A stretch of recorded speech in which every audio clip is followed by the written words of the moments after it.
आम्ही ना पुणे सोडून खूप महिने झाले, पण पुण्याची आठवण अजून येतेच. जेव्हा आम्ही पुण्यातून नाशिकला शिफ्ट व्हायचा निर्णय घेतला, तेव्हा असं वाटलं की आपण जे करतोय ते बरोबर आहे का? कारण माझा तर जॉब सोडावा लागणार होता आणि नाशिकमध्ये येऊन बघायचं तर तिथे आपल्याला अनोळखी शहर, आपलं कोणीच नाही आहे नाशिकमध्ये, असं वाटत होतं. कारण पुण्यामध्ये आम्हाला भरपूर वर्ष राहून झाली होती आणि सगळे काही ओळखीचे झाले होते. माझं कॉलेज पुण्यामध्ये झालं होतं.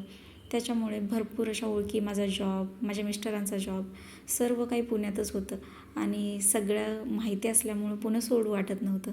पण एक निर्णय घ्यावा लागणार होता आम्हाला की नाशिकला शिफ्ट होण्याचा. तर तो फायनली आम्ही घेतला आणि काही महिन्यापूर्वी, म्हणजे आता वर्ष होईलच, तर आम्ही नाशिकमध्ये शिफ्ट झालो. आणि इथं आल्यानंतर सुरुवातीला काही असे दिवस गेले आमचे की कोणच ओळखीचं नाही, सगळं अनोळखी शहर, काय कुठे हे सगळं माहिती करण्यातच आमचा काही महिने निघून गेले. त्याच्यामध्ये माझे व्हिडिओज काही येत नव्हते, तर आता रेग्युलर व्हिडिओज येतील. तर आज मी केला होता गाजराचा हलवा. तर गाईज, या गाजराचा हलवा खायला. नाशिकमध्ये अजून भरपूर मला एक्सप्लोअर करायचं आहे, तर मी करत राहील आणि व्हिडिओ माझे नक्की बघत राहा.